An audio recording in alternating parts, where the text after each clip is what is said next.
طریقه نماز عید بسیار ساده و آسان، هم به پشتو میگم براتان، هم به دری میگم براتان. طریقه نماز عید که باید یاد داشته باشه، میشه که در یک مسجد برابر شوی، در یک مسجد درایی که این نیت از پیش تیر شده، طریقه نماز از پیش تیر شده، باز بگویی که ولی چی کنم؟ ایلا دیگر را تعقیب کنی که چی میکنن که مرقم من بکنم. نه خوب است که باید بفهمیم و یاد بگیریم. 6 تکبیر داره زائد. چند تکبیر؟ 3 تکبیرش در یک رکعت، 3 تکبیرش در دیگر رکعت. 3 تکبیرش در رکعت اول زمانی که الله اکبر گفته میشه، سبحانک اللهم خلاص میشه، او پیش از شروع کردن قرائت مولا امام دمیجا 3 تکبیر گفته میشه. با هر تکبیر دستا تا نرمی های گوش بلند میشه، الله اکبر گفته میشه و پس آویزان میشه.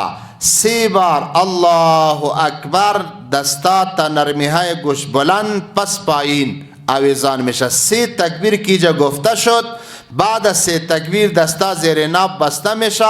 امام اعوذ بالله و بسم الله و الحمدلله و یک سوره را میخوانه، یک رکعت ادا میشه. در رکعت دوم امام الحمدلله شروع میکنه و قرائت میکنه. بعد از قرائت و پیش از رفتن رکوع دیجا باز 3 تکبیر میشه. با هر تکبیر دستا تا نرمی های گوش بلند میشه و دستا پس آویزان میشه و تکبیر 4م گفته میشه. با تکبیر 4م دست بلند نمیشه.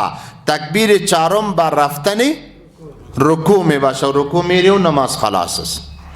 6 تکبیر دی، 3 تکبیر په اول رکعت کې او 3 تکبیر په دویم رکعت کې. اول رکعت کې د سبحانک اللهم نه بعد دلته 3 تکبیر ویل کیږي. هر تکبیر سره لاسونه د غوږونو تر نرمیو پورې به اوچتیږي او لاسونه به بیرته زوړند ساتي.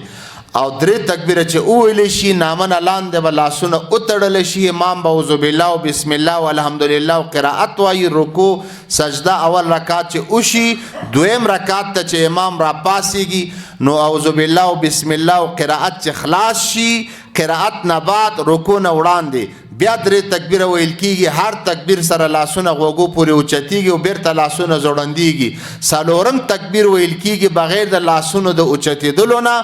د هغه 4م تکبیر د رکوع ته د تک د پاره او دا د اختر منځ دی او آسانه طریقه، نه جنجال لري او نه سحر او نه جادو نه منتر، آسانه طریقه. او نیت په زړه کې چې نیت وشي ما کفایت کوي. زړه کې چې نیت وشي د اختر منځ کوم د حاضر امام پس خلاص هم دا کفایت کوي. که په ژبه مو ویلی شي امامان بیا تکراری اس مشکل نه لري.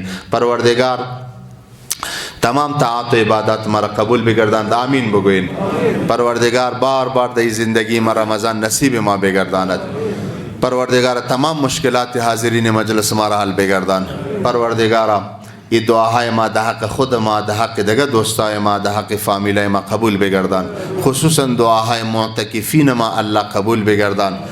پروردگارا خصوصا دعاهای تمام امت مسلمه در حق مجاهدین غزه و فلسطین الله قبول بگردان.